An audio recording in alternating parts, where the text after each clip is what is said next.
Lagi niya na lang po akong si Natalie. Bata pa lang ako, palagi kong alam na iba ako. Mas matapang kaysa sa iba. Mas gustong tuklasin ang hindi alam. Nang iminungkahi sa akin ng aking kaibigan na si Epan na bisitahin namin ang abandonadong asylum, hindi na ako nagdalawang isip. At nung nakarating na kami sa abandonadong asylum, nakaramdam ako ng kakaiba. At sa paghakbang namin sa mga gumuhong pintuan nito, isang alon ng pangamba ang bumalot sa akin. Makapal ang hangin at nabubulok na ang mga gamit nito.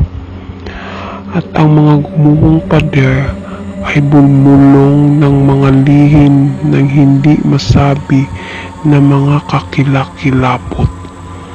Naramdaman ko ang panginginig ng kamay ni Epan sa kamay ko habang naglakbay kami sa labyrinth corridor. Umaalingaw-ngaw ang mga yabag namin sa nakakatakot na katahimikan. Bawat langit-ngit at daing ay nagpapadala ng panginginig sa aming mga gulugod. Sumasayaw ang mga anino sa mga dingding, pinaglaruan ang aming mga imahinasyon. Naramdaman kong may nakatingin sa amin na nakatago sa gilid. Kabadong nagbiro si Epan, ngunit mabilis na namatay ang tawa sa kanyang mga labi. Sa nanginginig na mga kamay, bumaba kami sa hagdan. Nilamon kami ng buong dilim, na puno ng amoy ng dugo at dumi ang mga butas ng ilong namin. Kaya napabuntong hininga ako. Nagpatuloy kami, pinuputol ng aming mga flashlight ang dilim.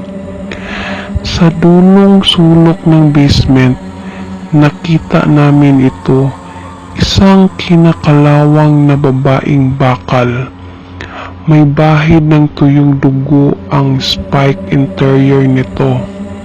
Naramdaman ko ang malamig na kamay na dumadampi sa aking leeg, na nagpapadala sa akin ng takot. Napasigaw si Epan at napaatras, pero napalingin ako sa babaeng bakal. Ito ay isang simbolo ng mga kakilakilabot na naganap sa loob ng mga pader na ito. Umalingaw-ngaw sa aking tenga ang mga hiyawan ng mga pinahirapan. Biglang sumara ang pinto sa basement na nagpadilim sa amin. Ang kadiliman na ulap na lumilipit at umiikot sa aming paligid. Si Epan ay sumigaw ng tulong, ngunit ang kanyang tinig ay nababalot ng nakakasakal na kadiliman. Pagkatapos ay narinig ko ito, isang mahinang ungol.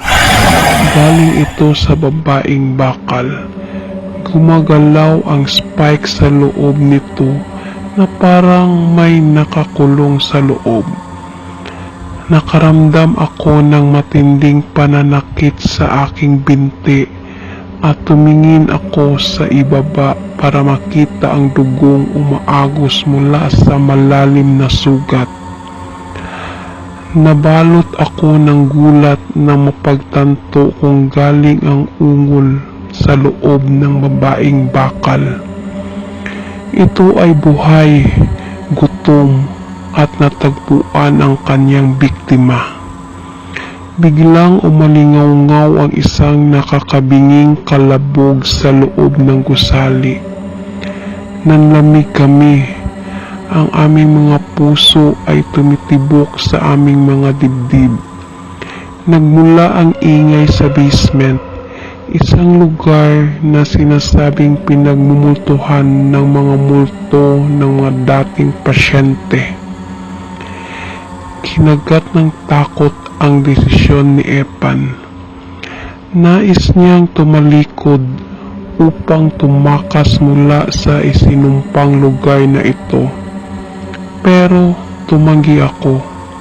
Isang kakaibang pamimilit ang humilas sa akin patungo sa basement na parang may hindi nakikitang puwersa na umuhilas sa akin dito. Sa sobrang desperasyon, sinipa ko ang bakal na dalaga. Pilit ko mawala sa nakakamatay na yakap nito. Ngunit ito ay walang silbi. Bumukas ang pinto sa basement at nakita ko si Epan na nakatayo sa pintuan.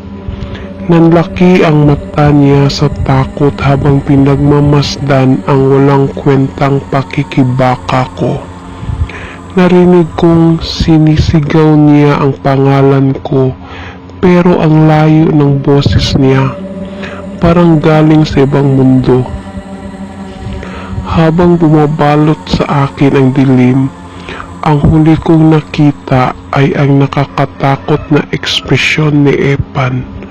Alam kong hindi na siya lalapit sa lugar na ito, pero sa kakaibang paraan natuwa ako dahil nakalabas si Epan ng buhay at para sabihin ang kwento ng aking kapalaran. Ang kakilakilabot na magpakailanman inangkin ako ng babaeng bakal bilang sarili nito. Hindi man ako nakalabas sa abandonadong asylum, pero magpapatuloy ang aking kwento.